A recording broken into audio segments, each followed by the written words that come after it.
नमस्कार student, electricity का lecture number 5 में आप सभी का स्वागत है। आज का लेक्चर में हम लोग देखेंगे इलेक्ट्रिक सर्किट क्या होता है, फिर देखेंगे VI ग्राफ देखेंगे, फिर experiment to verify Ohm's law, फिर लास्ट में हम लोग देखेंगे कॉम्बिनेशन ऑफ रजिस्टर। ठीक है, तो चलिए स्टार्ट कर। क्या देखेंगे? Electric circuit. इलेक्ट्रिक सर्किट क्या होता है पहले ये जानेंगे। तो इलेक्ट्रिक सर्किट क्या होता है? अ कंटिन्यूअस कंडक्टिंग पाथ, है ना, एक continuous conducting path, that means एक ऐसा पाथ जिसमें इलेक्ट्रिक करंट फ्लो करता है।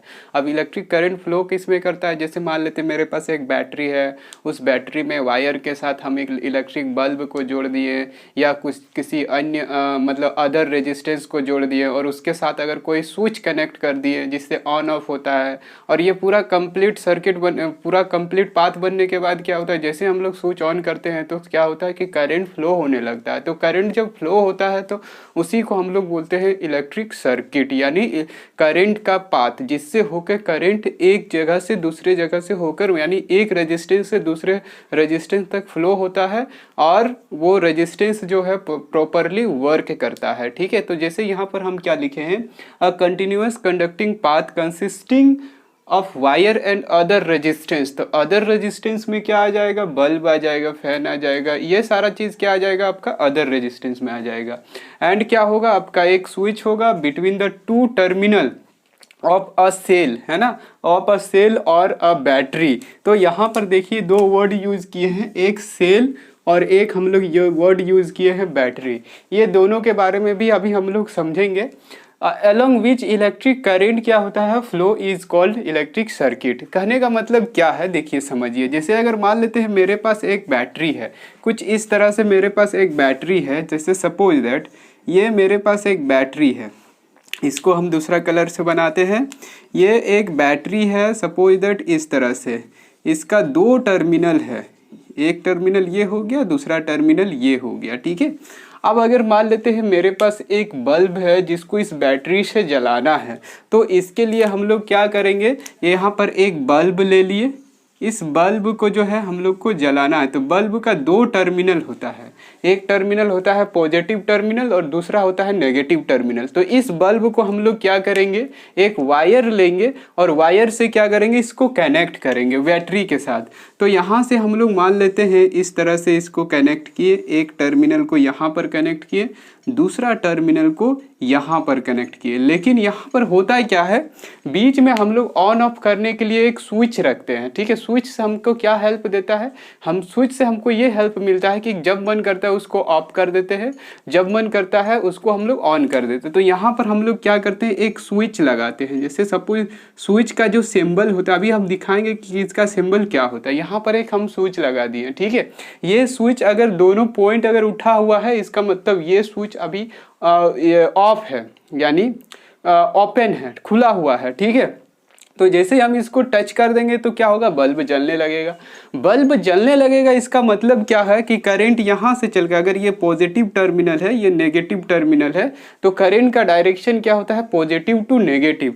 तो करंट क्या होगा, यहाँ से चलकर, यानी इधर से चलकर क्या होगा, करंट इधर से होकर ऐसे होते हुए यहाँ पर वायर रेजिस्टेंस से चलते हुए, ऐसे चलते हुए, जब ये स्विच ऑन रहेगा यानी ये सटा हुआ रहेगा, तो इधर से चलते हुए इधर तक आएगा।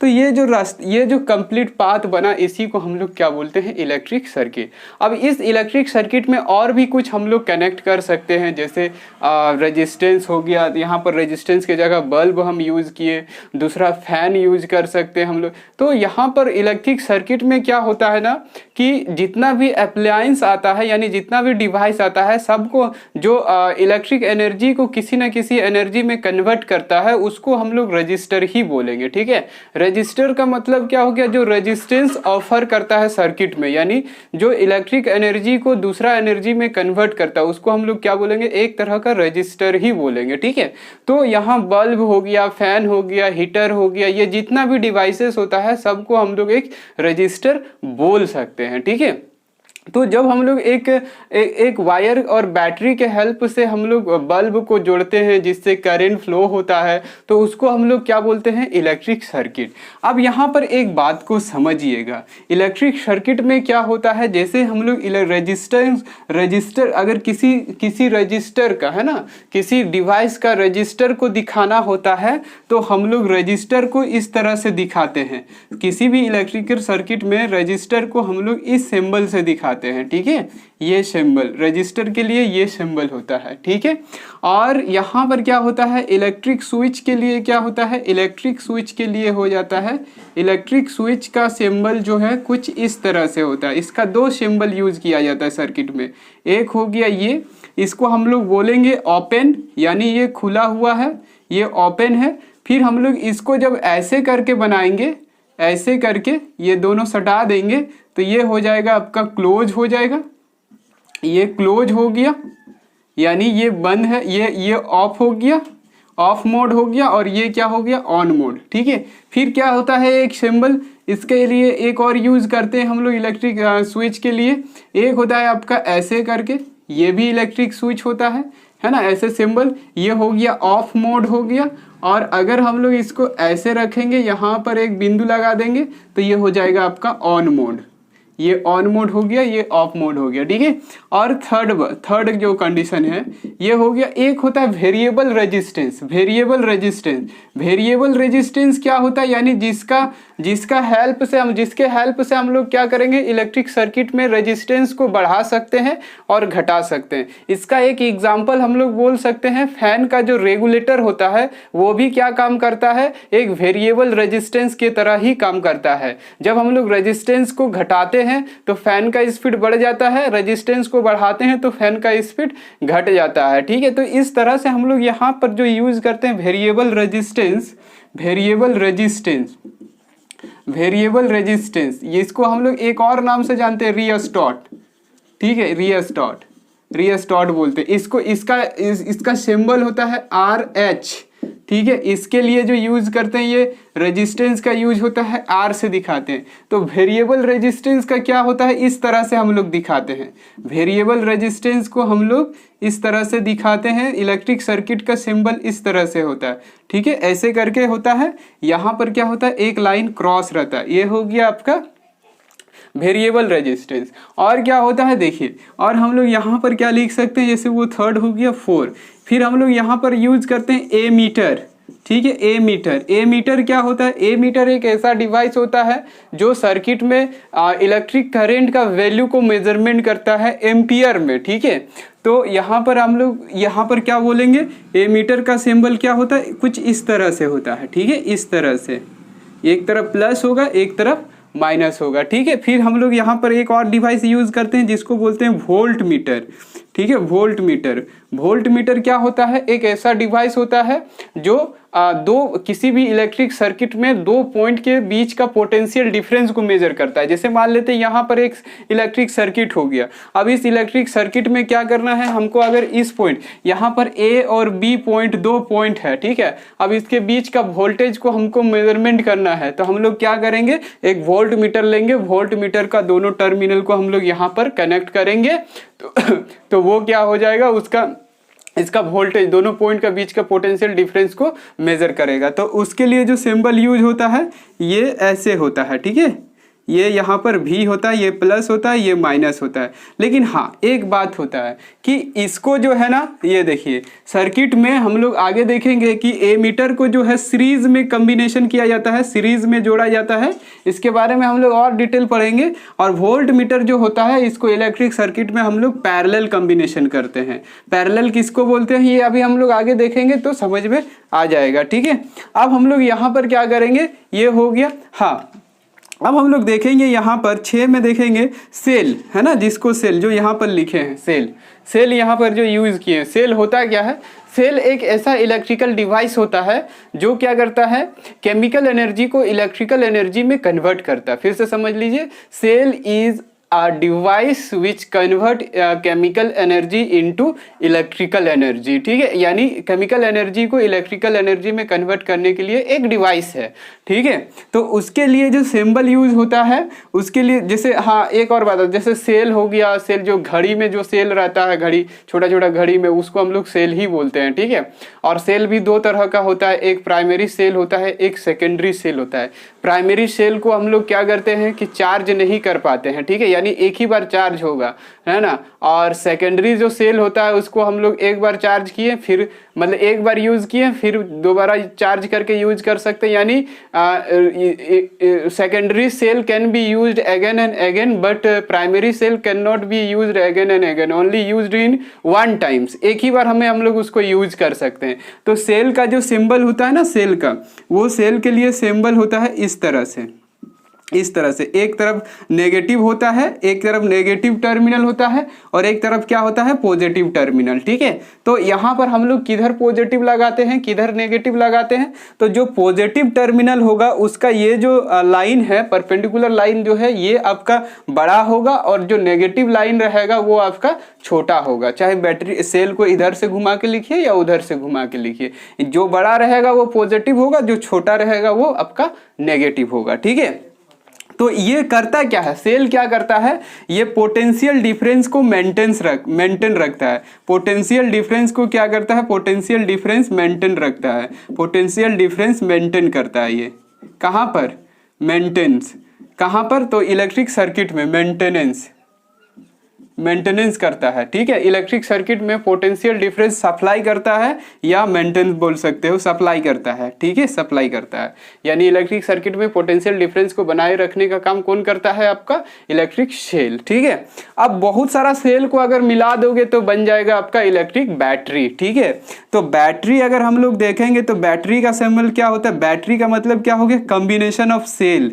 बैटरी को हम लोग क्या बोलेंगे, combination of cell, combination of cell, combination of cell. ठीक है, कॉम्बिनेशन ऑफ सेल, तो कॉम्बिनेशन ऑफ सेल को हम लोग बैटरी बोलते हैं। यानी ये भी एक प्रकार का ऐसा डिवाइस है जो केमिकल एनर्जी को किस में कन्वर्ट करेगा, इलेक्ट्रिकल एनर्जी में, और ये भी क्या करेगा, इलेक्ट्रिक सर्किट में पोटेंशियल डिफरेंस को सप्लाई करेगा, यानी दो पॉइंट के बीच का पोटेंशियल डिफरेंस को मेंटेन करके रखता है। ठीक है, तो ये भी क्या होता है, इसका जो सिंबल होता है कुछ इस तरह से होता है। यहाँ पर नेगेटिव हो गया इसका छोटा वाला, फिर एक पॉजिटिव हो गया बड़ा वाला, फिर एक नेगेटिव, फिर पॉजिटिव, फिर एक नेगेटिव, फिर एक पॉजिटिव। इस तरह से हम लोग इसको आगे करते जाएंगे। तो ये जो सिंबल होता है बैटरी के लिए यूज करते हैं, और ये सिंबल जो होता है आपका सेल के लिए, ये वोल्ट मीटर, ए मीटर, ये वेरिएबल रेजिस्टेंस, ये स्विच का हो गया, और ये आपका रजिस्टर का हो गया। ठीक है, आज का सेकंड टॉपिक रहेगा क्या है, graph between V and I, यानी potential difference and electric current. तो जैसे कि हम लोग ओम्स लॉ में देखे थे, यानी ओम्स ने एक एक्सपेरिमेंट से ये प्रूव कर चुका था कि ये जो V होता है और ये I होता है एक दूसरे का प्रोपोर्शनल होता है, एक दूसरे का प्रोपोर्शनल होता है। इसका मतलब क्या था कि V प्रोपोर्शनल टू I, है ना, I proportional to V, sorry, I proportional to V। I proportional to V का मतलब ये हुआ कि जैसे जैसे हम लोग पोटेंशियल डिफरेंस को बढ़ाएंगे तो क्या होगा, आपका करंट बढ़ेगा। अब यहाँ पर एक बात को समझिएगा, यहाँ पर कोई कंफ्यूजन मत रखिए, नहीं तो फिर ये समझ ही नहीं आएगा। कि हमेशा याद रखिएगा, करंट प्रोपोर्शनल होता है पोटेंशियल डिफरेंस का, ना कि पोटेंशियल डिफरेंस प्रोपोर्शनल होता है करंट का। क्योंकि जब आप पोटेंशियल डिफरेंस क्रिएट करोगे तभी जाके करंट फ्लो होगा। तो अब ऐसा नहीं है कि करंट फ्लो होगा तब जाके पोटेंशियल डिफरेंस बनेगा। अगर जरा सोचिए कि बैटरी में अगर पोटेंशियल डिफरेंस ही नहीं रहा तो करंट कैसे फ्लो होगा। तो हमेशा एक बात को याद रखिएगा कि I डिपेंड करता है V पर। क्या डिपेंड करता है, I डिपेंड करता है, I डिपेंड्स ऑन V। ठीक है, I डिपेंड्स ऑन V। तो जब भी हम लोग ग्राफ ड्रॉ करेंगे, यानी V और I में जब भी हम लोग ग्राफ ड्रॉ करेंगे तो ये जो 2D का जो ग्राफ होगा, यानी एक x एक्सिस होगा और ये जो y एक्सिस होगा, एक तरफ x एक्सिस और एक तरफ y एक्सिस। तो यहाँ पर जो एक्सिस लिया जाता है, यानी हॉरिजेंटल जो एक्सिस होता है नीचे में, वो होता है इंडिपेंडेंट वेरिएबल के लिए। तो यहाँ पर दो वेरिएबल हो गया आपका V एंड I। तो यहाँ पर दोनों वेरिएबल है, एक बढ़ेगा तो दूसरा भी बढ़ेगा। लेकिन जब दो वेरिएबल होता है तो उसमें से एक डिपेंडिंग वेरिएबल होता है और एक इंडिपेंडिंग वेरिएबल होता है। एक बात को फिर से, इस बात को फिर से समझिए। जैसे अगर मान लेते हैं हम यहाँ पर x equal to y plus 2 लिखते हैं, तो यहाँ पर दो वेरिएबल हम यूज किए हैं, x और y। इस x और y में क्या होता है, एक डिपेंडिंग वेरिएबल है, एक इंडिपेंडिंग वेरिएबल है। तो यहाँ पर x जो है ये डिपेंडिंग वेरिएबल है, किसका, y का, यानी y में वैल्यू चेंजिंग होगा तो x में वैल्यू चेंजिंग होगा। तो इसी तरह यहां पर क्या है कि v प्रोपोर्शनल है, सॉरी i प्रोपोर्शनल है v का, यानी i जो है डिपेंडिंग हो गया v का। तो जो इंडिपेंडिंग होता है वहां उसका यूज करते हैं हम लोग x एक्सिस में, यानी यहां पर जो होगा v को यूज करेंगे वोल्ट मीटर में, वोल्ट मीटर में यानी वोल्ट में, ठीक है। v जो होगा आपका वोल्ट में होगा, और यहां पर जो हम लोग i यूज करेंगे, i ये हो जाएगा आपका इन एम्पियर में होगा, ये एम्पियर में और ये वोल्ट में। तो जब हम लोग किसी भी डेटा का, है ना, किसी भी एक्सपेरिमेंट वाला डेटा का v और i में हम लोग v और i में वैल्यू नोट करने के बाद जब हम लोग ग्राफ ड्रॉ करते हैं तो एक स्ट्रेट लाइन मिलता है। किस तरह से स्ट्रेट लाइन मिलता है, इस तरह से एक स्ट्रेट लाइन मिलेगा, है ना, ऐसे करके, ऐसे के। जब भी कहीं भी आप अगर मान लेते हैं v और i में अगर ग्राफ ड्रॉ करोगे तो एक स्ट्रेट लाइन मिलेगा। जैसे कि यहाँ पर मान लेते हैं एक वैल्यू कुछ आया, एक वैल्यू का पॉइंट यहाँ पर आया, दूसरा वैल्यू का पॉइंट यहाँ पर आया, तीसरा वैल्यू का पॉइंट यहाँ पर आया v और i का। तो जब आप तीनों पॉइंट को जब ज्वाइन करोगे तो आपको एक स्ट्रेट लाइन मिलेगा। जब स्ट्रेट लाइन मिलेगा ना, तो इससे हम लोग ओम्स लॉ को ये प्रूव कर सकते हैं कि जब हम लोग दो वेरिएबल का ग्राफ ड्रॉ कर रहे हैं, क्रॉसपोंडिंग ग्राफ ड्रॉ कर रहे हैं दोनों का वैल्यू का, और हमको एक स्ट्रेट लाइन मिल रहा है, तो इससे हम लोग को क्या पता चलता है ना कि दोनों एक दूसरे का प्रोपोर्शनल है। स्ट्रेट लाइन उसी वेरिएबल्स के लिए मिलता है जो एक दूसरे का प्रोपोर्शनल होता है। तो जब भी आप v और i में ग्राफ ड्रॉ करोगे तो एक स्ट्रेट लाइन मिलेगा। इससे ये प्रूफ होता है कि v और i जो है एक दूसरे का प्रोपोर्शनल है। तो इससे हम लोग ओम्स लॉ को वेरीफाई कर सकते हैं, ठीक है ना। और इसी तरह ओम ने एक एक्सपेरिमेंट भी किया था। तो ये छोटा सा टॉपिक था कि v और i, कभी कभी आपसे पूछेगा कि v और i का ग्राफ हमको क्या बताता है। तो v और i का ग्राफ हमको रेजिस्टेंस बताता है, ठीक है। तो यहाँ पर देखिए एक बात को समझिएगा, अच्छा से समझिए। जैसे मान लेते हैं हम यहाँ पर एक पॉइंट ले लेते हैं, ठीक है, एक पॉइंट ये ले लिए, दूसरा पॉइंट ये ले लिए। तो इस चीज़ को बहुत अच्छा से समझिएगा। तो ये वाला जो, जैसे कि यहाँ से हम इसको मिलाएं, ऐसे करके नीचे ड्रॉ किए, और यहाँ पर जैसे अगर मान लेते ये ऐसे हो गया, और इसके लिए हम लोग यहाँ पर यूज़ करेंगे इस तरह से, ठीक है, इस तरह से, ठीक है। तो अब हम लोग क्या करते हैं कि यहाँ पर देखिए, यहाँ इस लाइन को ज्वाइन करते हैं, यहाँ पर एक एंगल बना थीटा, ठीक है। इस लाइन को ज्वाइन करने के बाद जो ये एक्स एक्सिस के सब पैरेलल में जो लाइन ड्रॉ करते हैं ये वाला, तो ये एक्चुअली में क्या होता है ना, एक्स एक्सिस का एंगल होता है। ये लाइन जितना यहाँ पर जो एंगल ड्रॉ कर रहा है ना, वही एंगल क्या होता है, यहाँ पर होता है। और एक्स एक्सिस के साथ कोई भी लाइन जो एंगल बनाता है ना, वो होता है उस लाइन का स्लोप होता है ना। तो अगर हम यहाँ पर थीटा बोले हैं, ये अगर स्लोप है, स्लोप, ये इसको अगर slope of line A B C का बोलेंगे स्लोप, थीटा क्या है, लाइन ए बी सी का स्लोप है। तो यही स्लोप यानी यही एंगल क्या है, यहाँ पर होगा आपका क्रॉसपोंडिंग एंगल से ये थीटा है, तो ये भी थीटा हो जाएगा। अब ये जो स्लोप होता है, स्लोप को हम लोग बोलते हैं, स्लोप को बोलते हैं टेन थीटा, स्लोप को बोला जाता है टेन थीटा। इसी को क्या बोलते हैं, m इक्वल टू होता है स्लोप, और स्लोप इक्वल टू हो जाता है आपका टेन थीटा। और टेन, अगर ये थीटा है तो देखिए ये थीटा है, ये वाला अगर थीटा है सपोज दैट, तो इस टेन थीटा के लिए क्या हो जाएगा, अगर ये d है तो ये हो जाएगा इक्वल टू सी डी, और ये हो जाएगा आपका B D, C D by B D, यानी p बाई बी हो जाएगा। ये आपका b हो गया और ये आपका c हो गया। तो ये थीटा है तो ये p का काम करेगा और ये आपका b का काम करेगा। तो टेन थीटा के बदले में क्या लिखेंगे हम लोग, C D by B D बोलेंगे। तो यहाँ पर देखिए सी डी यानी ये वैल्यू क्या है, ये आपका यहाँ पर सपोज दैट ये I1 था, यहाँ से लेके यहाँ पॉइंट तक I1 था, ठीक है, ये I1 था। फिर यहाँ से लेके ये पॉइंट I2 था। तो ये वाला जो वैल्यू है यानी सी डी होगा I2 माइनस I1, और ये वाला जो वैल्यू है ये अगर मान लेते हैं V2 का है, ये V1 का, तो ये क्या हो जाएगा V2 माइनस V1। तो I2 माइनस I1 को अगर हम लोग I बोलेंगे और इसको अगर मान लेते हैं यहाँ पर क्या हो जाएगा, यहाँ पर क्या हो जाएगा, देखिए यहाँ पर क्या हो जाएगा आपका, इसको अगर हम लोग भी बोलेंगे, ठीक है। तो ये जो स्लोप आया यहाँ पर, ये जो स्लोप आया, ये स्लोप किसके बदले में हो गया, देखिए याद कीजिए, यहाँ पर हम लोग ओम्स लॉ से एक बात देखे थे, V equal to I R, V equal to हम लोग क्या देखे थे, आई आर।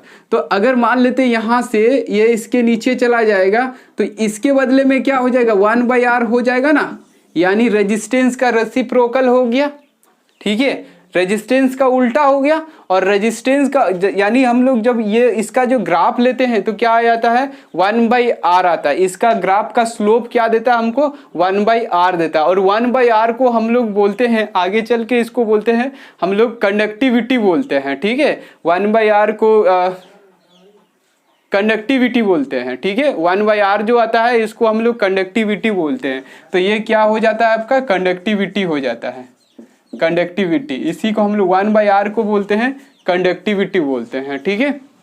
1/r को कंडक्टिविटी बोलते हैं और इसको डिनोटेड किया जाता है सिग्मा से, सिग्मा से इसको डिनोटेड करते हैं कंडक्टिविटी को, ठीक है।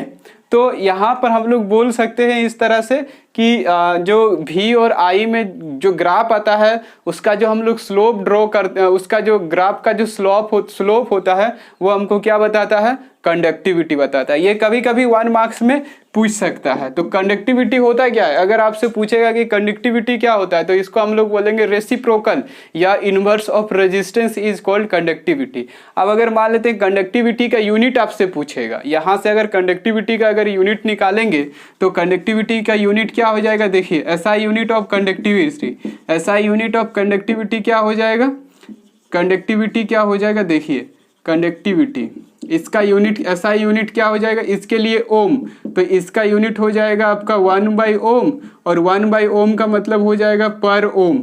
रेजिस्टेंस का यूनिट ओम होता है तो हम यहाँ पर ओम सेट किए तो ये क्या हो गया, पर ओम हो गया। इसको हम लोग क्या बोलेंगे, पर ओम, पर ओम बोलिए, या इसका एक और नाम होता है मोहो, ठीक है। ओम का उल्टा हो गया, ये ओम का उल्टा हो गया ना, तो इसको हम लोग बोलते हैं मोहो, मोहो बोलते हैं, या फिर इसको हम लोग बोलते हैं साइमन, ठीक है, साइमन बोलते हैं, साइमन बोलते हैं। ओम का पूरा नाम था ना साइमन ओम, तो इसका एक इस यूनिट को हम लोग साइमन S से डिनोटेड करते हैं, ठीक है, S से, कैपिटल S से। इसका तो कितना यूनिट हो गया, पर ओम, ये या मोहो बोलिए या साइमन बोलिए, इस तरह से 3 यूनिट हो गया, ठीक है। तो ये VI ग्राफ से हमको क्या मिलता है, कंडक्टिविटी ऑफ द कंडक्टर, ठीक है। और कंडक्टिविटी ऑफ द कंडक्टर क्या होता है, reciprocal of resistance of the conductor. और ये कैसा क्वांटिटी है, ये भी स्केलर क्वांटिटी होगा आपका, ठीक है। अब हम लोग तीसरा टॉपिक में देखेंगे कॉम्बिनेशन ऑफ रजिस्टर, कॉम्बिनेशन और रजिस्टर, या तो फिर इसको बोलिए कॉम्बिनेशन ऑफ रेजिस्टेंसेस, ठीक है। अच्छा, यहाँ पर 2 वर्ड यूज हो रहा है बार बार। एक बात हम बता देते हैं, इसका 2 टाइप्स होता है कॉम्बिनेशन, एक होता है सीरीज कॉम्बिनेशन और दूसरा होता है आपका पैरेलल कॉम्बिनेशन। ये दोनों कॉम्बिनेशन का मतलब क्या होता है, इस चीज को समझने के पहले आपको 2 टर्म में क्लियरिफाई करवा देते हैं कि यहाँ पर जो हम बोल रहे हैं रजिस्टर और रेजिस्टेंस, ये दोनों को बुक में देखिए किस तरह से यूज किया जाता है कि रेजिस्टेंस का मतलब क्या होता है और रजिस्टर का मतलब क्या होता है। तो समझिएगा, इसको सिंपल समझिए कि अगर मेरा ये एक कंडक्टर है, समझ लीजिए ये मार्कर एक कंडक्टर है, ठीक है, जिसका यूज हम लोग सर्किट में यानी इलेक्ट्रिक सर्किट में यूज कर रहे हैं, किसी चीज मतलब इलेक्ट्रिकल एनर्जी को किसी दूसरे एनर्जी में कन्वर्ट करने के लिए, तो ये पूरा डिवाइस कहलाएगा आपका रजिस्टर। लेकिन इसके अंदर में जो प्रॉपर्टी है यानी रेजिस्टेंस ऑफर करने का जो प्रॉपर्टी है, इसको हम लोग बोलते हैं रेजिस्टेंस ऑफ द रजिस्टर। यानी रेजिस्टेंस क्या हो गया, प्रॉपर्टी ऑफ द कंडक्टर, और उस जो रेजिस्टेंस ऑफर करेगा उसको हम लोग क्या बोलेंगे, आपका रजिस्टर। तो रजिस्टर हो गया डिवाइस और रेजिस्टेंस हो गया उस डिवाइस का एक प्रॉपर्टी। तो आप उस डिवाइस का प्रॉपर्टी से उसको बोलिए या उस डिवाइस का नाम यूज करके रजिस्टर बोलिए, तो लगभग दोनों वर्ड कहीं कहीं एक जैसा मिलता है। यानी कहीं रेजिस्टेंस के जगह रजिस्टर लिखा हुआ मिलेगा और कहीं रजिस्टर की जगह रेजिस्टेंस। कभी कभी इस क्वेश्चन को बोल सकता है कॉम्बिनेशन ऑफ रेजिस्टेंसेस, या अभी हम क्या लिखेंगे, कॉम्बिनेशन ऑफ रजिस्टर। तो जब हम लोग कॉम्बिनेशन करेंगे तो किसी डिवाइस का कॉम्बिनेशन करेंगे, लेकिन फाइनली हम लोग किसका कॉम्बिनेशन कर रहे हैं, उस डिवाइस का रेजिस्टेंस को कॉम्बिनेशन कर रहे हैं। तो इसलिए दोनों वर्ड से हैरान मत होना, लेकिन दोनों वर्ड का मतलब को समझ के रखिएगा कि रजिस्टर का मतलब डिवाइस हो गया और रेजिस्टेंस का मतलब उस डिवाइस का एक प्रॉपर्टी हो गया। ठीक है, तो कॉम्बिनेशन ऑफ रजिस्टर में हम लोग दो कॉम्बिनेशन देखेंगे। एक हो गया आपका पैरेलल कॉम्बिनेशन और दूसरा हो गया आपका सीरीज कॉम्बिनेशन। एक और कॉम्बिनेशन होता है जिसको हम लोग बोलते हैं मिक्स्ड कॉम्बिनेशन। तो मिक्स्ड कॉम्बिनेशन को आपको यहाँ नहीं पढ़ना है 10th में, तो सीरीज कॉम्बिनेशन पहले समझेंगे। तो सीरीज कॉम्बिनेशन में होता क्या है, जैसे अगर मान लेते मेरे पास 3 रजिस्टर है, 3 रजिस्टर हो गया। ठीक है, ये 3 रजिस्टर हो गया। एक को हम लोग बोलेंगे R1 और दूसरा हो गया मान लेते हैं R2 और तीसरा हो गया आपका हो गया तीसरा रजिस्टर को हम लोग बोलेंगे R3। तो यहाँ पर देखिए इस चीज को समझिएगा कि यहाँ पर जो हम R1 लिख रहे हैं, R2 लिख रहे हैं, R3, ठीक है, ये क्या होता है, ये जो रजिस्टर यहाँ पर यूज कर रहे हैं उसका रेजिस्टेंस को दिखाता है। तो कभी कभी हम लोग इसको रजिस्टर भी बोल देते हैं। ठीक है, एक्चुअली में क्या होता है, ये उसका रेजिस्टेंस को इंडिकेट करता है। तो सीरीज, अच्छा एक और बात, इसका क्या होता है, इसका ये हो गया एक टर्मिनल, तो दूसरा हो गया इसका ये टर्मिनल। तो ये हो गया, देखिए इसका फर्स्ट टर्मिनल ये, तो ये हो गया इसका सेकंड टर्मिनल। यहाँ पर इस रजिस्टर का क्या हो गया, ये फर्स्ट टर्मिनल, तो ये हो गया आपका सेकंड। इसका क्या हो गया, ये फर्स्ट टर्मिनल, तो ये हो गया सेकंड टर्मिनल। ठीक है, तो इस तरह से हम लोग जितना भी रजिस्टर देखते हैं सबका 2 टर्मिनल होता है, एक पहला तो हो जाएगा दूसरा, दूसरा टर्मिनल हो जाएगा। तो सीरीज कॉम्बिनेशन में क्या होता है, सीरीज कॉम्बिनेशन देखिए क्या करते हैं, देखिए बहुत सिंपल है। सीरीज कॉम्बिनेशन में फर्स्ट ये हो गया आपका फर्स्ट रजिस्टर, सपोज दैट ये हो गया फर्स्ट रजिस्टर हो गया, फर्स्ट रजिस्टर हो गया, ये हो गया सेकंड रजिस्टर हो गया और ये हो गया आपका थर्ड रजिस्टर। ठीक है, तो सीरीज कॉम्बिनेशन में हम लोग क्या करते हैं कि फर्स्ट रजिस्टर का सेकंड इंड को, फर्स्ट रजिस्टर का सेकंड इंड को सेकंड रजिस्टर का फर्स्ट इंड से कनेक्ट करते हैं। देखिए फिर से समझिएगा, सीरीज कॉम्बिनेशन में हम लोग क्या करते हैं, फर्स्ट रजिस्टर का सेकंड इंड को सेकेंड रजिस्टर का फर्स्ट इंड से कनेक्ट करते हैं। ठीक है, उसके बाद सेकेंड रजिस्टर का सेकेंड इंड को थर्ड रजिस्टर का फर्स्ट इंड से कनेक्ट करते हैं। ठीक है, और इस तरह से आगे बढ़ते जाता है, यानी थर्ड वाला रजिस्टर का सेकेंड इंड को फोर्थ वाला रजिस्टर का फर्स्ट इंड से कनेक्ट करेंगे। ठीक है, इसको थोड़ा कंफ्यूजन हो रहा है तो वीडियो को पॉज करके अच्छा से देख लीजिएगा। ठीक है, और फाइनली लास्ट में हम लोग क्या करेंगे, लास्ट वाला रजिस्टर, जैसे यहाँ लास्ट वाला रजिस्टर 3 रजिस्टर हो गया, तो लास्ट वाला रजिस्टर का सेकेंड इंड को, यानी ये जो लास्ट वाला रजिस्टर है इसका सेकेंड इंड को और फर्स्ट वाला रजिस्टर का फर्स्ट इंड को बैटरी का एक टर्मिनल, बैटरी का इसका एक टर्मिनल हो गया और एक को पॉजिटिव से और दूसरा को नेगेटिव से कनेक्ट करते हैं, इस तरह से, इस तरह से। तो इस तरह का कॉम्बिनेशन को हम लोग बोलते हैं सीरीज कॉम्बिनेशन। ये जो कॉम्बिनेशन हुआ इस कॉम्बिनेशन को हम लोग क्या बोलेंगे, सीरीज कॉम्बिनेशन। ठीक है, सीरीज कॉम्बिनेशन। अब सीरीज कॉम्बिनेशन में क्या होगा इस चीज को समझिएगा। सीरीज कॉम्बिनेशन में होगा क्या, जैसे अगर मान लेते हैं कि यहां से करंट फ्लोइंग करना शुरू किया बैटरी से, ये पॉजिटिव टर्मिनल हो गया, ये नेगेटिव टर्मिनल हो गया। तो जैसे यहां से करंट फ्लोइंग होगा, जैसे मान लेते हैं आई करंट फ्लोइंग होगा यहां से, तो ये आई करंट फ्लोइंग होगा, आई इक्वल टू 5 एम्पियर हम कंसीडर कर लेते हैं। तो ये आई यहाँ से फ्लोइंग होके इधर से चलते जाएगा, ऐसे ऐसे चलते चलते चलते चलते फिर वापस यहाँ पर आ जाएगा। यानी इस रजिस्टर से भी कितना एम्पियर जाएगा, 5 एम्पियर, इससे भी जाएगा 5 एम्पियर और इससे भी जाएगा 5 एम्पियर। यानी जब हम लोग सीरीज कॉम्बिनेशन करते हैं तो ऑल रजिस्टर से जो करंट फ्लोइंग होता है वो सेम करंट फ्लोइंग होता है। यानी यहाँ पर पहला पॉइंट में हम लोग लिखेंगे, पहला पॉइंट में क्या लिखेंगे, same current flowing, current flowing through all register है ना, combining in series। जितना भी सीरीज कॉम्बिनेशन में रजिस्टर रहेगा सबके साथ कितना करंट फ्लोइंग होगा, सेम करंट फ्लोइंग होगा। ठीक है, अब उसके बाद देखिए, आगे देखिए, ठीक है, आगे देखिए। अब अगर मान लेते हैं इसका 2 टर्मिनल हो गया, एक टर्मिनल ये हो गया, एक टर्मिनल हो गया इसका, दूसरा इसका, ये इस तरह से। तो जब हम लोग इसको वोल्ट मीटर से, ये देखिए जैसे यहाँ पर एक पॉइंट है, यहाँ पर एक पॉइंट है, तो जब हम लोग वोल्ट मीटर से इस जगह को मेजर करेंगे, ये दोनों पॉइंट का पोटेंशियल डिफरेंस को मेजर करेंगे, तो यहाँ पर जो पोटेंशियल डिफरेंस आएगा, यानी यहाँ पर पोटेंशियल डिफरेंस को मेजर करने के लिए हम लोग क्या यूज करते हैं, पोटेंशियल डिफरेंस को मेजर करने के लिए हम लोग यूज करते हैं वोल्ट मीटर को। ठीक है, वोल्ट मीटर को। तो ये जो पोटेंशियल डिफरेंस बताएगा, मान लेते हैं इसका पोटेंशियल डिफरेंस V1 है, तो यहां पर जो पोटेंशियल डिफरेंस बताएगा ये, ठीक है, ये जो पोटेंशियल डिफरेंस बताएगा ये V2 होगा, और ये जो पोटेंशियल डिफरेंस बताएगा ये आपका V3 होगा। इसका मतलब ये हो गया कि जब हम लोग सीरीज में कॉम्बिनेशन करेंगे तो हर एक से आपका पोटेंशियल डिफरेंस क्या होगा, अलग अलग दिखेगा। यानी हर एक डिवाइस का, हर एक अप्लायंस का आपका पोटेंशियल डिफरेंस क्या होगा, अलग अलग होगा। ठीक है, तो यहां पर हम लोग सेकेंड पॉइंट में क्या लिखेंगे, potential difference for all register have difference.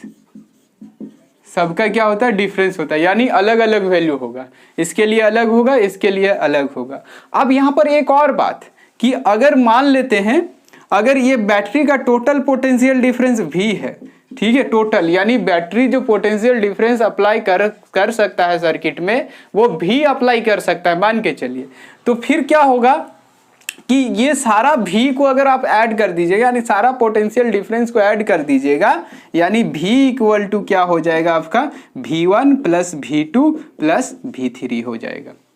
यानी यहां पर इसका मतलब क्या हो गया कि जितना ये डिवाइसेस यानी जितना रजिस्टर जोड़े हो और जितना पोटेंशियल डिफरेंस खपत होगा, जितना पोटेंशियल का खपत होगा वो किसके बराबर होगा, जो बैटरी उस सर्किट में जितना पोटेंशियल डिफरेंस बना रहा है उसके इक्वल हो जाएगा। ठीक है, तो सीरीज कॉम्बिनेशन के लिए ये बात याद रखना बहुत जरूरी है। ठीक है, अब हम लोग देखते हैं पैरेलल कॉम्बिनेशन।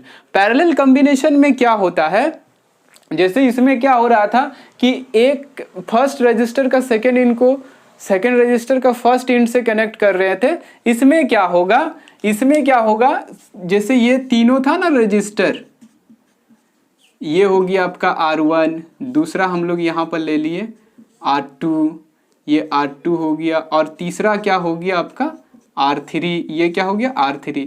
इसका पहला इंड ये देखो, ये 1 1 हुआ और ये दो सबका दूसरा इंड होगा। ठीक है, तो इसमें क्या करते हैं, सारा 1 यानी सारा फर्स्ट इंड को एक साथ कनेक्ट करते हैं और सारा सेकेंड इंड को एक साथ कनेक्ट करते हैं। यानी इसमें हम लोग क्या करेंगे, सब फर्स्ट इंड को एक साथ कनेक्ट करेंगे और सारा सेकेंड इंड को एक साथ कनेक्ट करेंगे, और यहाँ पर 2 पॉइंट बना, इसको हम लोग ले जाके बैटरी से कनेक्ट कर देंगे, इसको ले जाके हम लोग बैटरी से कनेक्ट कर देंगे।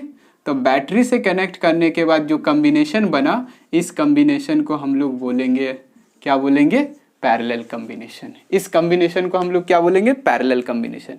यानी पैरेलल कॉम्बिनेशन में क्या होता है? First end of all register combine with together and other second end of the all register combined together and finally these end are connected to the battery या connected to the terminal of the battery। तो यहाँ पर क्या हो जाएगा? जैसे आप यहाँ पर कनेक्ट करोगे इस तरह से, तो क्या होगा इसमें जब हम लोग कनेक्ट कर देंगे? तो अब यहाँ पर देखिए, जैसे मान लेते हैं यहाँ से करंट फ्लोइंग हो रहा है, आई करंट फ्लोइंग हो रहा है, आई इक्वल टू अगर मान लेते हैं कि 10 एम्पियर जा रहा है, सपोज दैट ऐसे। तो जैसे ही आई यहाँ पर आएगा इस पॉइंट पर, तो आई को 3 रास्ता मिल जाएगा जाने के लिए, ठीक है, 3 रास्ता। तो तीनों में क्या होगा? आई बंट जाएगा। अब कितना कितना बांटेगा वो डिपेंड करेगा कि रजिस्टर का क्या कैपेसिटी, यानी कितना रजिस्टर का वैल्यू क्या क्या है। तो यहाँ पर क्या होगा? इधर जो आएगा, मान लेते हैं इसको I1 बोलेंगे, सॉरी इधर को बोलेंगे I1, तो ये हो जाएगा आपका I2 हो जाएगा, और ये हो जाएगा आपका I3। इस तरह से बांट जाएगा, और बांटते हुए क्या होगा? फिर यहाँ पर आ जाएगा ये I1, I2 और ये हो जाएगा I3। फिर जब तीनों इस पॉइंट पर क्या हो जाएगा? मिल जाएगा, तो फिर ये वापस क्या बन जाएगा आपका? वापस क्या बन जाएगा आपका? आई बन जाएगा। यानी यहाँ पर क्या होगा? यहाँ पर जो इसमें जो हो रहा था आपका करंट जो है सेम फ्लोइंग हो रहा था, अब यहाँ पर करंट सेम फ्लोइंग नहीं होगा। यहाँ पर क्या हो जाएगा? देखिए यहाँ पर करंट जो होगा सबके साथ करंट अलग अलग चलेगा। यानी यहाँ पर हम लोग यहाँ पर different current flowing through different value of current, ठीक है, फ्लोइंग थ्रू ऑल रजिस्टर, है ना, कंबाइनिंग इन पैरेलल। तो जैसे पैरेलल में कॉम्बिनेशन होगा तो सब रजिस्टर से जो है अलग अलग वैल्यू का करंट फ्लोइंग होगा। वो डिपेंड करेगा कि रजिस्टर का रेजिस्टेंस क्या है। जिसका ज़्यादा है उससे ज़्यादा करंट फ्लोइंग, जिसका रेजिस्टेंस ज़्यादा होगा उससे कम करंट फ्लोइंग होगा, ठीक है। वो अभी हम एक्सप्लेन करेंगे कि कैसे कम होता है, वो भी अभी हम तुरंत बताएंगे। और तीसरा सेकेंड पॉइंट क्या हो गया? हाँ, सेकेंड पॉइंट क्या हो गया कि देखिए ये यहाँ पर तो तीनों रजिस्टर क्या है? एक ही पॉइंट ए और बी पर जुड़ा हुआ है। तीनों रजिस्टर एक ही पॉइंट ए और बी से जुड़ा हुआ है। तो अगर तीनों रजिस्टर का पॉइंट्स ए और बी पॉइंट पर जुड़ा हुआ है, तो अब जब तीनों का आप मेजर कीजिएगा वोल्ट मीटर से, तो वोल्ट मीटर यहाँ पर लिखिएगा, यहाँ पर बनाइएगा। तो अगर ये वोल्ट मीटर का वैल्यू अगर मान लेते हैं कि 10 वोल्ट आया, तो सबके लिए वोल्टेज क्या हो जाएगा? 10 वोल्ट हो जाएगा। इसका मतलब इस कंडीशन में क्या है? सब रजिस्टर का जो पोटेंशियल डिफरेंस होगा वो आपका सेम होगा। तो यहां पर लिखेंगे ऑल रजिस्टर्स हैव सेम, यानी सेम बोलिए या कॉमन बोलिए, कॉमन पोटेंशियल डिफरेंस, यानी सब रजिस्टर का जो है पोटेंशियल डिफरेंस क्या हो जाएगा? सेम होगा। और अगर इस तरह का कॉम्बिनेशन है, यानी सिर्फ आपका 3 ही रजिस्टर है और यही कॉम्बिनेशन है, तो वो कितना होगा? जितना बैटरी का वोल्टेज है उतना वो सारे का भी वोल्टेज होगा, ठीक है। तो ये कॉम्बिनेशन था। अब हम लोग देखेंगे कि जब हम लोग पैरेलल कॉम्बिनेशन करते हैं तो इक्विवेलेंट रेजिस्टेंस क्या होता है। फिर हम लोग जब सीरीज कॉम्बिनेशन देखते हैं तो उसमें इक्विवेलेंट का मतलब अगर हम यहाँ पर 3 को इस तरह से सीरीज में जोड़े हैं तो इसका फाइनल यानी इसका रिजल्टेंट वैल्यू क्या होगा, और जब हम लोग तीनों को पैरेलल में जोड़ेंगे तो उसका रिजल्टेंट वैल्यू क्या होगा, ठीक है। तो उसको हम लोग बोलते हैं to find equivalent resistance for parallel combination, या फिर बोलते हैं to find equivalent resistance for series combination. चलिए, तो अब हम लोग इक्विवेलेंट रेजिस्टेंस फाइंड करेंगे फॉर सीरीज ग्रुपिंग। तो मान लेते हैं कि R1 और R2 और R3 रेजिस्टेंस है 3 रजिस्टर का, जो सीरीज में कॉम्बिनेशन है एक बैटरी के साथ। तो सीरीज कॉम्बिनेशन किस तरह से किया जाता है वो तो हम अभी बता दिए। तो हम यहाँ पर एक डायग्राम बनाए हैं जिसमें R1, R2, R3 को इस बैटरी के साथ जिसका पोटेंशियल डिफरेंस कितना है, भी है, कनेक्ट किए हैं। तो जब हम लोग कनेक्ट किए हैं तो इससे आई करंट फ्लोइंग हो रहा है, देखिए इस तरह से आई करंट फ्लोइंग हो रहा है। तो ये आई करंट जो है इससे भी पास होगा, इससे भी आई करंट पास होगा और इससे भी आई करंट पास होगा और यहाँ फिर आई निकल भी जाएगा, ठीक है। लेकिन हम अभी बताएं कि जब हम लोग सीरीज कॉम्बिनेशन करते हैं तो सब रजिस्टर का जो है पोटेंशियल डिफरेंस अलग अलग होगा। तो इसका पोटेंशियल डिफरेंस को हम लोग V1 कंसीडर किए हैं, इसका पोटेंशियल डिफरेंस को V2 और इसका पोटेंशियल डिफरेंस को V3, और सब रजिस्टर को हम लोग एक स्विच के साथ कनेक्ट किए हैं ताकि हमको जब मन करेगा स्विच ऑफ कर देंगे, जब मन करेगा स्विच को ऑन कर देंगे। तो चलिए अब हम लोग इसका मैथमेटिक कैलकुलेशन को देखते हैं। तो यहां पर देखिए, यहां पर क्या होगा कि ये जो अगर इफ आई जो है टोटल करंट है, total current flowing through the circuit, flowing through the circuit,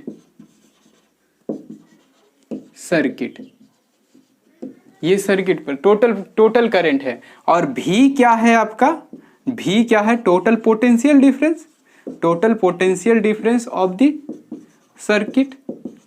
तो अगर भी टोटल पोटेंशियल डिफरेंस है एंड ये जो V1, V2 और V3 जो है are potential difference of the resistor R1, R2 and R3, तो इस कंडीशन में क्या हो जाएगा कि ये जो टोटल वोल्टेज है V, ये किसके बराबर हो जाएगा, V1 plus V2 plus V3 के बराबर हो जाएगा, ठीक है। V1, V2, V3 के बराबर हो जाएगा। अब एक बात समझिए कि यहाँ पे जितना भी रजिस्टर है सब जगह पर क्या रूल अप्लाई होगा, ओम्स लॉ, सब जगह पर क्या होगा, ओम्स रूल अप्लाई होगा। तो अब यहाँ पर देखिए ये इसको इक्वेशन 1 मान लेते हैं। तो फ्रॉम ओम्स लॉ क्या कहता है, ओम्स लॉ कहता है कि किसी भी जगह पर जो पोटेंशियल डिफरेंस होगा और आई जो होगा वो एक दूसरे का प्रोपोर्शनल होता है, जिसके कारण क्या होता है कि V इक्वल टू क्या होता है, I R. V equal to क्या होता है, आई आर। आर क्या होता है, उसका रेजिस्टेंस होता है, ठीक है। तो जैसे कि अगर मान लेते हैं हम लोग इस पर अगर इस पर अगर ओम्स लॉ लगाएंगे, तो इस पर अगर ओम्स लॉ लगाएंगे तो यहाँ पर क्या हो जाएगा, V1 इक्वल टू क्या हो जाएगा, I और R1 होगा। इसी तरह अगर हम लोग V2 निकालेंगे तो ये I और R2 होगा, और एंड अगर V3 निकालेंगे तो V3 इक्वल टू हो जाएगा I और R3 हो जाएगा। तो यहाँ पर हम लोग ये जो निकाले हैं इसके लिए ये सारा वैल्यू हो जाएगा। अब देखिए यहाँ ये सब वैल्यू से हम लोग यहाँ पर इक्वेशन 1 में वैल्यू पुट करेंगे, ठीक है। तो इक्वेशन 1 में वैल्यू पुट करेंगे तो यहाँ पर क्या हो जाएगा, फ्रॉम इक्वेशन 1। अब ये सारा वैल्यू को इक्वेशन 1 में पुट कर देंगे तो यहाँ पर क्या हो जाएगा, ये देखिए ये भी क्या है, आपका टोटल पोटेंशियल है। तो टोटल पोटेंशियल डिफरेंस के बदले में क्या लिखेंगे, total resistance into total current. तो टोटल रेजिस्टेंस को ही हम लोग क्या बोलेंगे, इक्विवेलेंट रेजिस्टेंस। तो यहाँ पर टोटल करंट हो गया I और टोटल रेजिस्टेंस को हम लोग बोलेंगे equivalent resistance for series combination. तो यहाँ पर हम लोग S यूज करेंगे। S क्या रिप्रेजेंट करता है, सीरीज कॉम्बिनेशन के लिए। उसके बाद हम लोग क्या लिखेंगे, इक्वल टू, ये भी इसके बदले में हम लोग क्या लिखेंगे, इसके बदले में लिखेंगे हम लोग I और ये R1। फिर हम लोग V2 के बदले में क्या लिखेंगे, इसके बदले में लिखेंगे I और R2 लिखेंगे, और इसके बदले में हो जाएगा I और R3। तो सबसे क्या कॉमन आ रहा है, देखिए सबसे I कॉमन आ रहा है। तो इसको हम लोग क्या लिखेंगे, I को कॉमन ले लिए, यहाँ R1 हो गया, ये R2 हो गया, ये R3 हो गया। तो ये I और I कट जाएगा तो ये RS इक्वल टू हो जाएगा R1, R2 और R3, ठीक है। ये क्या हो गया, R3। तो ये यानी ये R3 हो गया। इसका मतलब ये हो गया कि जब हम लोग सीरीज कॉम्बिनेशन करते हैं बहुत सारा रजिस्टर का, तो आप उसका जब अगर इक्विवेलेंट निकालना चाहते हो तो क्या करना है, सारा रजिस्टर का रेजिस्टेंस को सिंपली ऐड कर देना है। तो सिंपली ऐड कर दोगे तो क्या हो जाएगा, आपका टोटल रेजिस्टेंस फाइंड हो जाएगा। ठीक है, तो सीरीज कॉम्बिनेशन को हम लोग ऐसे करके फाइंड करते हैं। अब जरा सोचिए कि अब हम लोग ऐसा सर्किट यूज कर रहे हैं जिस सर्किट में जो रजिस्टर रहेगा, जितना बहुत सारा रजिस्टर रहेगा, ठीक है, तो उसके लिए जो और सारा का सारा सीरीज में है, सारा का सारा सीरीज में है, तो वो resistor if circuit contain an resistance, circuit contain an resistance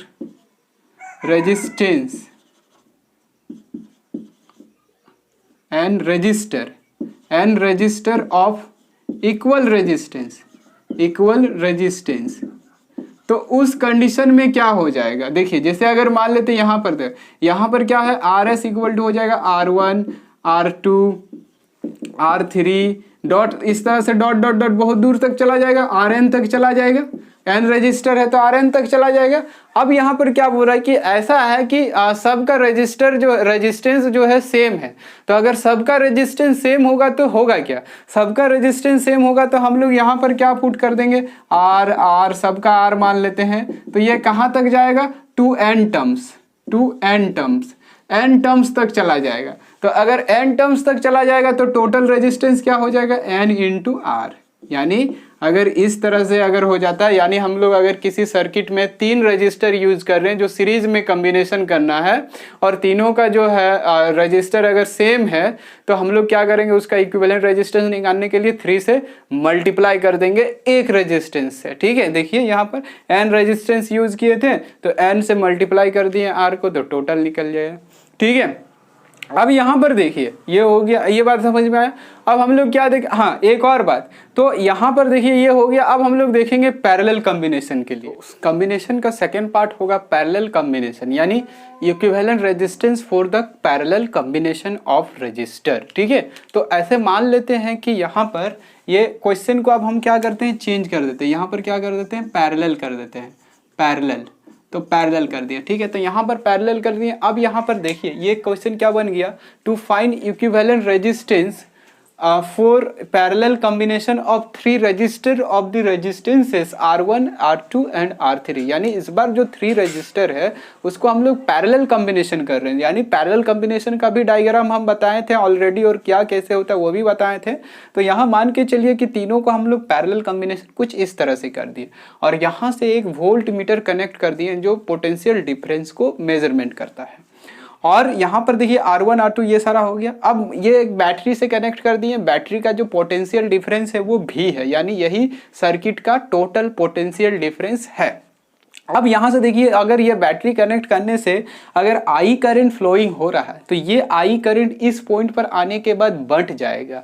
तो हम यहाँ कंसीडर कर लेते हैं कि इसके तरफ जो जा रहा है आई, उसको I1 मान लेते हैं, R2 के तरफ जो जा रहा है उसको I2, और 3 के तरफ जो जा रहा है उसको I3। अब ये तीनों यहाँ पर आने के बाद क्या होगा, मिल जाएगा, और फिर कितना वैल्यू हो जाएगा, I वैल्यू हो जाएगा। तो ऐसा हम लोग ये कंसीडर कर लेते हैं, क्या कंसीडर कर लेते हैं, I जो हो गया आपका, I हो गया टोटल करंट फ्लोइंग थ्रू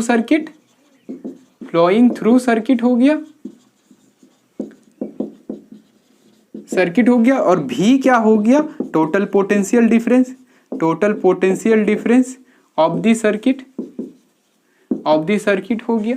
और यहां पर ये जो है आपका I1 I2 I3 are the current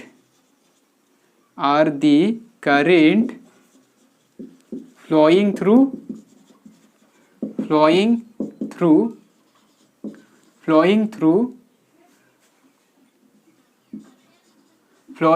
the resistance R1 R2 and R3।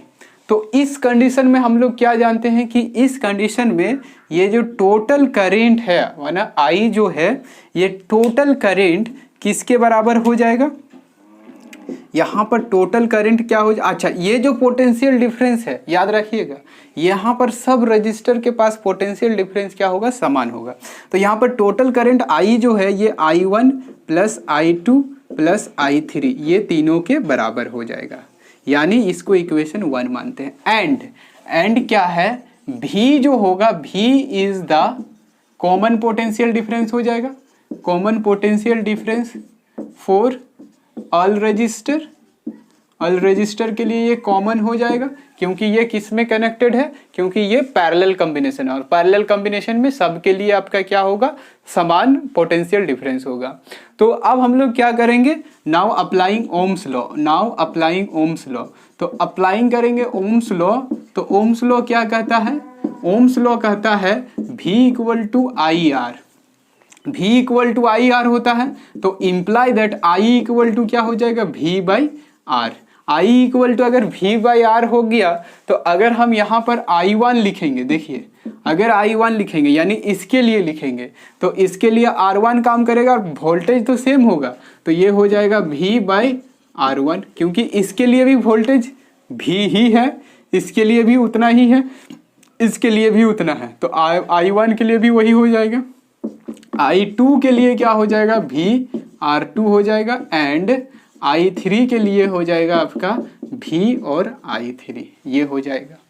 ठीक है, अब अगर मान लेते हैं ये सारा वैल्यू को इक्वेशन 1 में पुट कर देंगे, फ्रॉम इक्वेशन 1 सारा वैल्यू को अगर इक्वेशन 1 में पुट कर देंगे तो यहाँ पर देखिए इसके बदले में हम लोग क्या लिखेंगे, V बाई आर लिखेंगे, लेकिन V बाई आर तो जरूर लिखेंगे, लेकिन ये R जो होगा यहाँ पर टोटल रेजिस्टेंस होगा, तो total resistance that means equivalent resistance, तो ये इक्विवेलेंट रेजिस्टेंस किसके लिए निकाल रहे हैं, पैरेलल कॉम्बिनेशन के लिए, तो यहाँ पर हम लोग क्या लिखेंगे, RP लिखेंगे। ठीक है, अब ये RP हो गया, इसके बदले में हम लोग ये लिख दिए। अब ये I1 के बदले में हम लोग इसके बदले में क्या लिखेंगे, तो इस I1 के बदले में हो जाएगा आपका ये वाला वैल्यू लिखेंगे V बाई R1, फिर हम लोग लिखेंगे इसको V बाई R2 और फिर यहाँ पर लिखेंगे V बाई R3। इस तरह से लिख के आगे बढ़ेंगे। अब यहाँ पर देखिए सब में क्या है, पोटेंशियल डिफरेंस, यानी V जो है कॉमन है, तो हम लोग V को यहाँ से अगर कॉमन निकालेंगे तो V को कॉमन निकाल लिए, R1 हो गया, ये हो गया, R2 हो गया, ये हो गया, R3 हो गया। ठीक है, अब ये कट गया, ये कट गया, तो यहाँ पर क्या बचा आपका, यहाँ पर 1 बाई RP हो गया, ये 1 बाई R1 हो गया, 1 बाई R2 हो गया और ये हो गया 1 बाई R3 हो गया, यानी ये आपका फॉर्मूला हो गया। ठीक है, ये वाला देख लीजिए, ये फॉर्मूला हो गया, ये फॉर्मूला हो गया। अब यहाँ पर एक बात को समझिएगा, वहाँ पर क्या हो रहा था कि सिंपली हम लोग ऐड कर रहे थे, यानी सीरीज कॉम्बिनेशन में हम लोग तीनों को सिंपली ऐड कर रहे थे, लेकिन यहाँ पर क्या हो रहा है, ये जो इक्विवेलेंट रेजिस्टेंस आ रहा है, तो इक्विवेलेंट रेजिस्टेंस का जो रेसिप्रोकल आ रहा है वो अलग अलग जो रेजिस्टेंस था उसका रेसिप्रोकल का सम के बराबर आ रहा है। देख लीजिए बढ़िया से, ठीक है, इसमें और उसमें यही अंतर है। ठीक है, अब यहाँ पर अगर मान लेते ये फॉर्मूला 2 रजिस्टर के लिए निकालेंगे, तो अगर सिर्फ 2 ही रजिस्टर रहता है इसमें, तो देखिए 2 रजिस्टर के लिए निकालेंगे इसके लिए फॉर्मूला, तो क्या होगा, फॉर 2 रजिस्टर, है ना, if circuit contain 2 register, circuit contain 2 register R1 and R2, तब ये फॉर्मूला क्या हो जाएगा, 1 बाई RP इक्वल टू हो जाएगा 1 by R1 plus 1 by R2। यानी इस कंडीशन में इसको अगर हम लोग ऐसे करेंगे, देखिए अगर हम इसको यूं लिखें, देखिए ये अगर इसका एलसीएम लेंगे तो R1 इंटू R2 होगा, यहाँ पर R2 प्लस R1 हो जाएगा, किसके बदले में, 1 बाई RP के बदले में।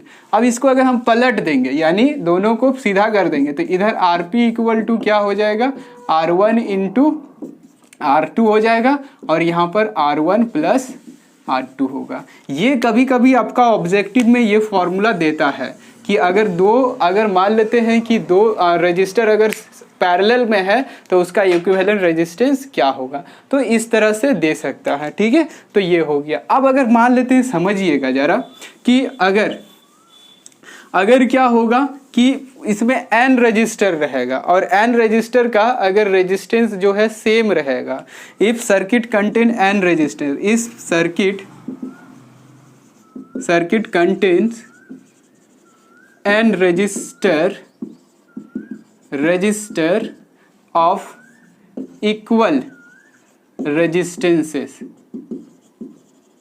अगर इक्वल रेजिस्टेंस का n सर्किट में n रेजिस्टर है तो ये जो Rp है 1/Rp ये हो जाएगा 1/R1 plus 1/R2 plus 1/R3 dot dot dot dot 1/Rn होगा, और सब इक्वल है। तो सब इक्वल है तो सब के जगह अगर मान लेते हैं हम R लिखते हैं, सब के जगह R लिखते हैं, सब के जगह 2 कहाँ तक जाएगा, n टर्म्स तक जाएगा। ठीक है, तो सबके जगह अगर मान लेते हैं R लिखते हैं तो होगा क्या, देखिए यहाँ पर क्या हो जाएगा, ये n से मल्टीप्लाई हो जाएगा, यानी 1/Rp इक्वल टू क्या हो जाएगा आपका n इंटू 1/R हो जाएगा। ठीक है, तो ये हो जाएगा आपका, अगर Rp निकालेंगे तो ये हो जाएगा R/n, उसमें n से मल्टीप्लाई हो रहा था, इसमें n से डिवाइड हो रहा है, तो दोनों में ही अंतर है। अब आपसे ये पूछेगा कि मान लेते हैं कि आपके पास 3 रजिस्टर है, तो किस में रेजिस्टेंस कम होगा, यानी किस कॉम्बिनेशन में आपको सर्किट में कम रेजिस्टेंस मिलने वाला है। तो बहुत सिंपल है। ठीक है, जैसे अगर मान लेते हैं सपोज दैट मेरे पास 3 रजिस्टर हैं, 3 रजिस्टर क्या क्या है, R1 इक्वल टू है, मान लेते हैं कि R1 इक्वल टू हम मान लेते हैं 5, फिर R2 इक्वल टू मान लेते हैं 10, फिर R3 इक्वल टू मान लेते हैं आपका 15। ठीक है, इस तरह से 3 रजिस्टर हम कंसीडर कर लिए। फिर ये ओम में हो, ये ओम हो गया, ये भी ओम हो गया, ये भी ओम हो गया। तो अगर हम लोग सर्किट में सीरीज कॉम्बिनेशन करेंगे, यानी तीनों को एक साथ ऐसे ही जोड़ देंगे, तो सीरीज कॉम्बिनेशन के लिए क्या हो जाएगा, 5 + 10 + 15, तो ये हो जाएगा आपका 30 ओम। ये कितना हो गया, 30 ओम हो गया। अब अगर ये सीरीज कॉम्बिनेशन के लिए, एंड अगर हम इसको पैरेलल के लिए निकालेंगे, पैरेलल के लिए क्या हो जाएगा, 1/Rp इक्वल टू होगा 1/5 + 1/5 1/10 + 1/15। LCM लेंगे तो 30 होगा, यहाँ पर 6 होगा, यहाँ पर 3 होगा और यहाँ पर 2 होगा, तो ये कितना हो जाएगा 11/30। और अगर इसको हम लोग पलट के लिखेंगे, इसको अगर पलट के लिखेंगे Rp इक्वल टू हो जाएगा तो 30/11 हो जाएगा, यानी ये लगभग 2 पॉइंट समथिंग होगा, ये 9 हुआ तो 9, ये 2.8 ओम के बराबर होगा। वो देखिए कितना हो रहा था 30 ओम, और ये कितना आ गया 2.8 ओम। तो अब आप ही बताइए कि किसमें कम रेजिस्टेंस मिलने वाला है। तो जब हम लोग पैरेलल कॉम्बिनेशन करते हैं तो इक्विवेलेंट रेजिस्टेंस कम मिलता है, वहीं जब हम लोग सीरीज कॉम्बिनेशन करते हैं तो इक्विवेलेंट रेजिस्टेंस ज़्यादा मिलता है। अब एक बात को समझिएगा कि पैरेलल कॉम्बिनेशन और सीरीज कॉम्बिनेशन में डिफरेंस क्या है। तो देखिए बहुत सिंपल हम 3 डिफरेंस बताते हैं। पैरेलल कॉम्बिनेशन में क्या होगा कि सब रजिस्टर से अलग अलग करंट फ्लोइंग होगा, बट पोटेंशियल डिफरेंस सबका सेम होगा। ये हो गया। सीरीज कॉम्बिनेशन में सब रजिस्टर से सेम करंट फ्लोइंग होगा, बट पोटेंशियल डिफरेंस अलग अलग होगा। ठीक है, अब यहां पर देखिए सीरीज कॉम्बिनेशन में इक्विवेलेंट रेजिस्टेंस जो है ज्यादा होगा देन पैरेलल कॉम्बिनेशन का इक्विवेलेंट रेजिस्टेंस है। ठीक है, और एक बहुत इंपॉर्टेंट बात है, बहुत इंपॉर्टेंट बात क्या है कि सीरीज कॉम्बिनेशन में अगर किसी एक रजिस्टर में कोई गड़बड़ी आ जाता है, यानी खराब हो जाता है कोई एक रजिस्टर, तो बाकी उधर का रेजिस्टेंस काम नहीं करेगा, यानी और डिवाइसेस नहीं जलेगा। और पैरेलल कॉम्बिनेशन में क्या होता है कि एक अगर रजिस्टर खराब हो जाता है, एक रजिस्टर अगर ये मान लेते हैं खराब हो गया, एक रजिस्टर अगर खराब हो गया, इस तरह से हम लोग कॉम्बिनेशन करते हैं, तो अगर ये खराब हो गया तो बाकी 2 काम करेगा।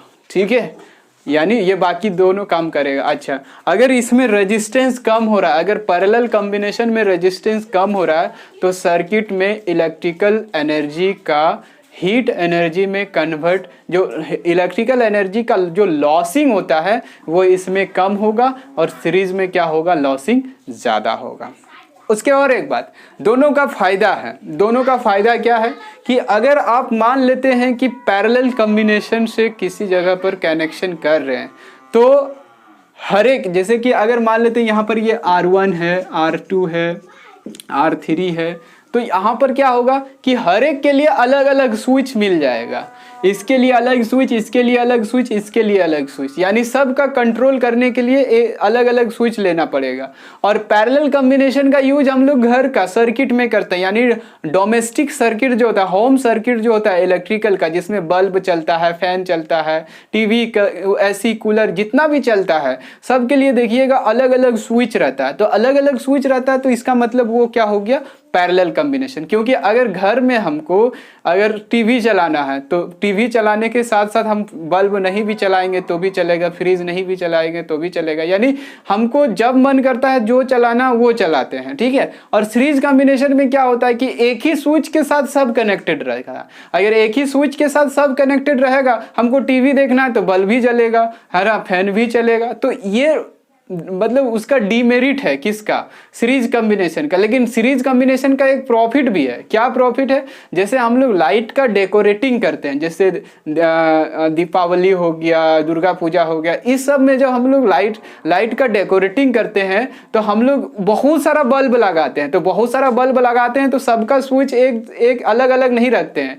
एक मेन स्विच रखते हैं, उसी से सारा को कनेक्ट करते हैं। जैसे ऑफ करते हैं सब जलता है। जैसे दीपावली में जो यूज होता है छोटा छोटा जो बात लाइट होता है, उसमें भी सारा लाइट क्या होता है एक ही स्विच से जो कनेक्टेड रहता है। तो कहीं कहीं इसका डीमेरिट भी है और कहीं कहीं हम लोग इसका यूज भी करते हैं। तो ये सारा पॉइंट अगर आप डिफरेंस में लिख दोगे सीरीज कॉम्बिनेशन और पैरेलल कॉम्बिनेशन में, तो हम समझते हैं कि बहुत काफी है, ज्यादा है, बहुत ज्यादा, आराम से मार्क्स उठेगा आपका, ठीक है। अब देखिए आज का लास्ट टॉपिक क्या था, experiment to verify Ohm's law. तो ओम्स लॉ को वेरीफाई करने के लिए जो हम लोग को एक्सपेरिमेंट यूज़ करते हैं, उस एक्सपेरिमेंट में हम लोग को क्या क्या रिक्वायरमेंट होगा।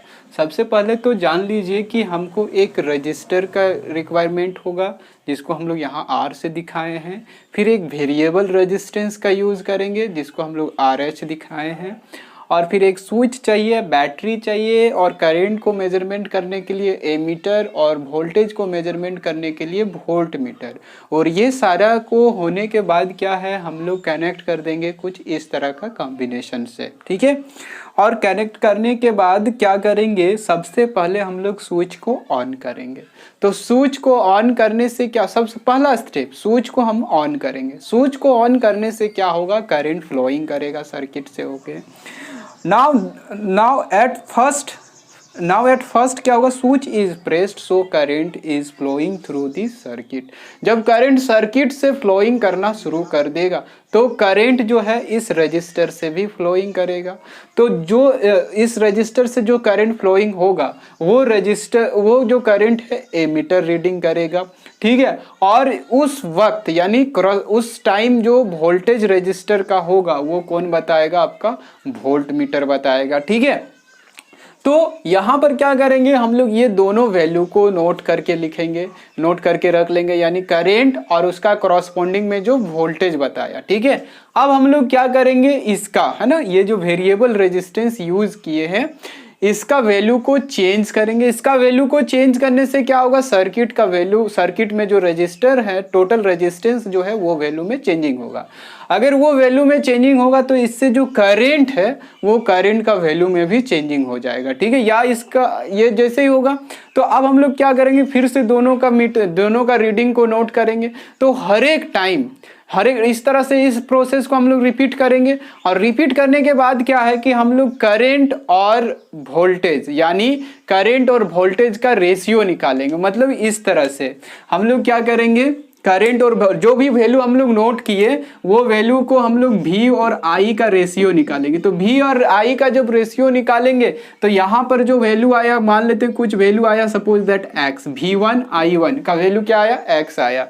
अब जब हम लोग V2 I2 कर रहे हैं तो भी X आ रहा है, V3 I3 कर रहे हैं तो भी X आ रहा है। यानी जितना भी मेरा क्रॉसपॉन्डिंग में आया V और I का वैल्यू, सबका जब हम लोग रेशियो कर रहे हैं तो सबका जब रेशियो करेंगे तो क्या होगा, एक कांस्टेंट वैल्यू आएगा। तो इससे हम लोग को क्या पता चला कि V और I जो है हमेशा क्या होगा, आपका V और I का जो रेशियो लोगे हर एक कंडीशन में क्या होगा, आपका कांस्टेंट आएगा और उस कांस्टेंट का नाम क्या रखा गया है, आर। एक बात ध्यान रखना है कि ये जो ओम्स लॉ लगता है आपका, ओम्स लॉ कांस्टेंट टेम्परेचर पर लगता है। तो यहां पर देखिए, इसको समझिएगा, to verify Ohm's law by experimentally we take an emitter, a battery, a resistor, a switch and a variable resistance RH. These are connected to the battery with the help of a wire as shown in the figure. At first switch is pressed on, so current is flowing through the circuit and current also passing through the resistance which shown by the emitter. ठीक है, the reading of ammeter and voltmeter is noted. Then after value of resistance changing by the changing of variable resistance, ठीक है, then again reading of ammeter and voltmeter noted. This process repeated again and again. Finally we find, we calculate the ratio V and I for all corresponding value of V and I which are noted, जो हम लोग note करके रखे हैं उसका सबका value find करेंगे। Then we find that the ratio for all corresponding value of V and I, we find that the same constant value. That means Ohm's law verify. ठीक है, इसका मतलब क्या है, ओम्स ने भी तो यही बताया था कि V और I का रेशियो लोगे तो हमेशा एक आपको कांस्टेंट वैल्यू मिलेगा। उस कांस्टेंट का उन्होंने क्या नाम रखा, रेजिस्टेंस ऑफ द कंडक्टर।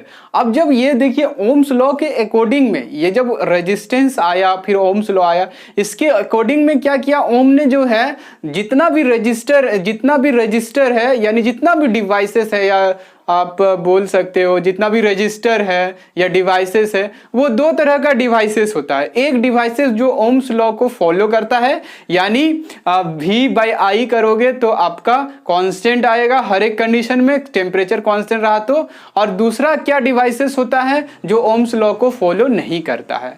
तो नॉर्मली जितना भी डिवाइसेस होता है सब ओम्स लॉ को फॉलो करता है, इसीलिए उसको हम लोग बोलते हैं ओमिक डिवाइसेस। जितना भी, जैसे मेरे पास जो बल्ब है, फैन है, एसी है, कुछ भी जो देख रहे हो आप नॉर्मली जो घर में यूज होता है, वो सारा जो डिवाइसेस होता है वो ओमिक डिवाइसेस होता है। Ohmic devices, that devices which obey the Ohm's law are called ohmic devices. But कुछ डिवाइसेस ऐसे भी होता है जो ओम्स लॉ को फॉलो नहीं करता है। दैट मीन्स ओम्स लॉ क्या कहता है कि वोल्टेज बढ़ाओगे तो करंट बढ़ेगा, वोल्टेज बढ़ाओगे तो करंट बढ़ेगा। अगर इस प्रोसेस को अगर कोई फॉलो कर रहा है तो वो ओमिक डिवाइसेस, और इसका अपोजिट अगर मान लेते हैं वोल्टेज बढ़ा रहे हैं करंट घट रहा है तो इसको हम लोग बोलेंगे नॉन ओमिक डिवाइसेस। और जो सेमीकंडक्टर डिवाइसेस होता है सारा का सारा होता है आपका नॉन ओमिक, यानी ओम्स लॉ को वो फॉलो नहीं करता है। तो इस तरह का डिवाइसेस को हम लोग बोलते हैं नॉन ओमिक डिवाइसेस। याद रखिएगा CBSE का सिलेबस में है ओमिक डिवाइसेस और नॉन ओमिक डिवाइसेस। तो ओमिक डिवाइसेस का मतलब जो ओम्स लॉ को फॉलो करता है। नॉर्मली जितना भी आपके पास डिवाइसेस देखने के लिए मिलता है सारा का सारा ओम्स लॉ को फॉलो करने वाला होता है, यानी ओमिक डिवाइसेस होता है। लेकिन जो सेमीकंडक्टर होता है वो ओम्स लॉ को फॉलो नहीं करता, इसलिए हम लोग उसको बोलते हैं नॉन ओमिक डिवाइसेस। तो अगर मान लेते हैं कि कोई डिवाइसेस है सेमीकंडक्टर को फॉलो कर रहा है, तो उसका अगर V और I का ग्राफ ड्रॉ करेंगे तो V और I का जो ग्राफ ड्रॉ करेंगे वो कुछ इस तरह से एक स्ट्रेट लाइन मिलेगा, ये V और I रहा तो। लेकिन अगर जो नॉन ओमिक रहेगा उसका अगर ग्राफ ड्रॉ करेंगे तो वो किस तरह से होगा, आपका इस तरह से होगा, उसका ग्राफ कुछ इस तरह से होगा। यानी ये और ये ग्राफ में दोनों में डिफरेंस है, ये प्रोपोर्शनल होगा, इसमें प्रोपोर्शनल नहीं होता। कुछ वोल्टेज बढ़ाते जाओ करंट बढ़ेगा ही नहीं, एक लिमिट के बाद वो करंट बढ़ना शुरू करेगा। तो इसको हम लोग बोलेंगे नॉन ओमिक के लिए नॉन ओमिक डिवाइसेस होता है ये डिवाइसेस, और ये होता है आपका ओमिक डिवाइसेस। तो ओमिक डिवाइसेस नॉर्मली सब डिवाइसेस ओमिक होता है, और सेमीकंडक्टर जो होता है आपका क्या होता है, नॉन ओमिक डिवाइसेस होता है। ठीक है, तो आज का लेक्चर में इतना ही, उसके बाद फिर हम लोग जो बचा है उसको नेक्स्ट लेक्चर में देखेंगे। धन्यवाद।